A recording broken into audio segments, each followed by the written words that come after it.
പാകിസ്ഥാൻ തന്റെ സമുദ്ര പ്രതിരോധ ശക്തി വർദ്ധിപ്പിക്കുന്നതിന്റെ ഭാഗമായി ഒരു പ്രധാന മുന്നേറ്റം കൈവരിച്ചിരിക്കുകയാണ്. ചൈനയുമായി ചേർന്ന് നടത്തിയ കരാറിന്റെ അടിസ്ഥാനത്തിൽ പാകിസ്ഥാൻ തന്റെ ആദ്യത്തെ ഹാങ്കോർ ഗ്ലാസ് അന്തർവാഹിനിയെ ഔദ്യോഗികമായി നാവികസേനയിൽ ഉൾപ്പെടുത്തിയിരിക്കുകയാണ്. ദീർഘകാലമായി പദ്ധതിയിട്ടിരുന്ന ഈ നീക്കം രാജ്യത്തിന്റെ നാവികശേഷി കൂടുതൽ ശക്തിപ്പെടുത്താനുള്ള ശ്രമത്തിലെ ഒരു പ്രധാന ഘട്ടമായാണ് കണക്കാക്കുന്നത്. ഈ കരാറിന്റെ ഭാഗമായി പാകിസ്ഥാൻ മൊത്തം 8 ഹാങ്കോർ ഗ്ലാസ് അന്തർവാഹിനികൾ സ്വന്തമാക്കാനാണ് പദ്ധതിയിടുന്നത്. ഇതിൽ ചിലത് ചൈനയിൽ നിർമ്മിക്കപ്പെടും, മറ്റു ചിലത് പാകിസ്ഥാൻ തന്നെ നിർമ്മിക്കുമെന്നാണ് റിപ്പോർട്ടുകൾ പറയുന്നത്. ഇത് പാകിസ്ഥാന്റെ സാങ്കേതിക കഴിവുകളും പ്രതിരോധ മേഖലയിലെ സ്വയം പ്രാപ്തിയും വർദ്ധിപ്പിക്കാൻ സഹായിക്കുമെന്ന് വിലയിരുത്തപ്പെടുന്നു. ഹാങ്കോർ ഗ്ലാസ് അന്തർവാഹിനികൾ ചൈനയുടെ ടൈപ്പ് 039A എന്ന ഡിസൈനിനെ അടിസ്ഥാനമാക്കിയുള്ളതാണെന്നാണ് കരുതുന്നത്. ഇവയിൽ ആധുനിക സാങ്കേതിക വിദ്യകളും ആധുനിക സംവിധാനങ്ങളും ഉൾപ്പെടുത്തിയിട്ടുണ്ട്. ടോർപിഡോകളും കപ്പൽവേധ മിസൈലുകളും ഉപയോഗിക്കാൻ കഴിയുന്ന രീതിയിലാണ് ഇവ സജ്ജീകരിച്ചിരിക്കുന്നത്. ഇത് കൂടാതെ വായുവിൽ നിന്ന് സ്വതന്ത്രമായി പ്രൊപ്പോഷണൽ സംവിധാനവും ഇതിലുണ്ട്. ഇതിലൂടെ അന്തർവാഹിനികൾക്ക് ദീർഘകാലം വെള്ളത്തിനടി തുടരാൻ കഴിയും. ആയതിനാൽ അവയുടെ പ്രവർത്തനശേഷിയും സുരക്ഷയും വർദ്ധിക്കുന്നു.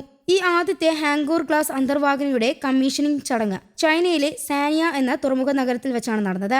പാകിസ്ഥാൻ പ്രസിഡന്റ് ആസിഫ് അലി സർദാരി ഈ ചടങ്ങിൽ മുഖ്യാതിഥിയായി പങ്കെടുത്തു. കൂടാതെ പാകിസ്ഥാനും ചൈനയും തമ്മിലുള്ള നിരവധി ഉന്നതര ഉദ്യോഗസ്ഥരും ചടങ്ങിൽ പങ്കാളികളായി.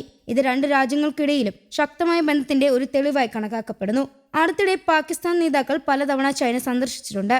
ഈ സന്ദർശനങ്ങൾ രണ്ട് രാജ്യങ്ങളും തമ്മിലുള്ള സൈനികവും സാമ്പത്തികവുമായ സഹകരണത്തെ കൂടുതൽ ശക്തിപ്പെടുത്തുകയാണ്.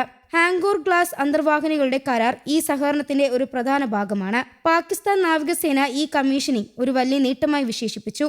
അവരുടെ അഭിപ്രായത്തിൽ ഇത് പാകിസ്ഥാനും ചൈനയും തമ്മിലുള്ള ദീർഘകാല സൗഹൃദത്തിന്റെ മറ്റൊരു പ്രധാന ഘട്ടമാണ്. വർഷങ്ങളായി തുടരുന്ന ഈ ബന്ധം ഇപ്പോൾ കൂടുതൽ ശക്തമായ സൈനിക സഹകരണത്തിലേക്ക് വളർന്നിരിക്കുകയാണ്. പ്രസിഡന്റ് ആസിഫ് അലി സർദാരി ഈ വികസനത്തെ ഒരു ചരിത്ര നാഴികക്കല്ലെന്നാണ് വിശേഷിപ്പിച്ചത്. രാജ്യത്തിന്റെ പ്രതിരോധ ശേഷി ശക്തവും വിശ്വസനീയവുമായ നിലയിൽ നിലനിർത്താനുള്ള പ്രതിബദ്ധതയുടെ ഭാഗമാണിതെന്നാണ് അദ്ദേഹം പറഞ്ഞത്. രാജ്യത്തിന്റെ പരമാധികാരം സംരക്ഷിക്കാനും സമുദ്രമേഖലയിലെ താൽപര്യങ്ങൾ കാക്കാനും ഇത് സഹായിക്കും എന്ന് അദ്ദേഹം കൂട്ടിച്ചേർത്തു. കൂടാതെ രാജ്യത്തിന്റെ സാമ്പത്തിക ജീവിതരേഖയായ കടൽ വ്യാപാരം സുരക്ഷിതമാക്കുന്നതിലും ഈ അന്തർവാഹിനികൾക്ക് പ്രധാന പങ്ക് വഹിക്കാനാകും. പാകിസ്ഥാൻ നാവികസേന മേധാവി അഡ്മിറൽ നവീദ് അഷ്റഫ് ആഗോള സമുദ്ര ഗതാഗതത്തെക്കുറിച്ചുള്ള ആശങ്കകളും പങ്കുവച്ചു.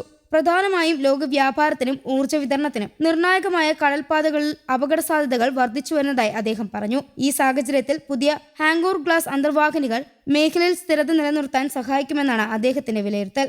അദ്ദേഹം പറഞ്ഞതുപോലെ ഈ അന്തർവാഹിനികൾ നൂതന സെൻസറുകൾ, ശക്തമായ ആയുധങ്ങൾ ഉപയോഗിക്കുന്നതിനാൽ സമുദ്ര സുരക്ഷ ഉറപ്പാക്കാൻ അവയ്ക്ക് വലിയ കഴിവുണ്ട്.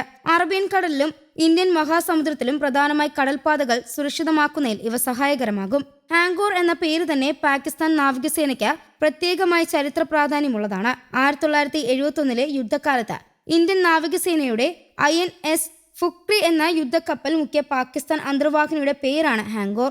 ആ സംഭവം പാകിസ്ഥാന്റെ നാവിക ചരിത്രത്തിലെ ഒരു പ്രധാന നിമിഷമായി അവർ കണക്കാക്കുന്നു. അതുകൊണ്ടാണ് പുതിയ അന്തർവാഹിനികൾക്കും ഈ പേരിട്ടിരിക്കുന്നത്. ഇന്ത്യയുമായി ദീർഘകാലമായി തുടരുന്ന സംഘർഷങ്ങളെ മുൻനിർത്തി പാകിസ്ഥാൻ തന്റെ പ്രതിരോധ തന്ത്രങ്ങൾ നാവികസേനയ്ക്ക് വലിയ പ്രാധാന്യം നൽകുന്നു. പ്രത്യേകിച്ച് അന്തർവാഹിനികൾ ശത്രുക്കൾക്ക് കണ്ടെത്താൻ ബുദ്ധിമുട്ടുള്ളതിനാൽ പ്രതിരോധത്തിൽ വലിയ പങ്ക് വഹിക്കുന്നു. ഈ കാരണത്താൽ തന്നെ പാകിസ്ഥാൻ വർഷങ്ങളായി തന്റെ അന്തർവാഹിനി ശേഷി വികസിപ്പിക്കാൻ ശ്രദ്ധ ചെലുത്തുന്നുണ്ട്. ഇപ്പോൾ ഹാങ്കോർ ഗ്ലാസ് അന്തർവാഹിനികളുടെ വരവ് പാകിസ്ഥാന്റെ ഈ ശ്രമങ്ങൾക്ക് പുതിയ ഉണർവ് നൽകുന്നു. ഭാവിയിൽ ഈ കപ്പലുകൾ മുഴുവനായി സേവനത്തിൽ പ്രവേശിപ്പിച്ചാൽ പാകിസ്ഥാൻ നാവികസേന കൂടുതൽ ശക്തമായ നിലയിലേക്ക് എത്തുമെന്നാണ് പ്രതീക്ഷിക്കുന്നത്. സമുദ്ര സുരക്ഷ, വ്യാപാര സംരക്ഷണം, രാജ്യത്തിന്റെ അതിർത്തി സംരക്ഷണം തുടങ്ങിയ മേഖലകളിൽ ഈ അന്തർവാഹിനികൾ വലിയ പങ്ക് വഹിക്കുന്നുവെന്നാണ് വിശ്വാസം. കൂടാതെ ഇത് പാകിസ്ഥാന്റെ പ്രതിരോധ മേഖലയിൽ സാങ്കേതിക പുരോഗതിയും കൂട്ടും.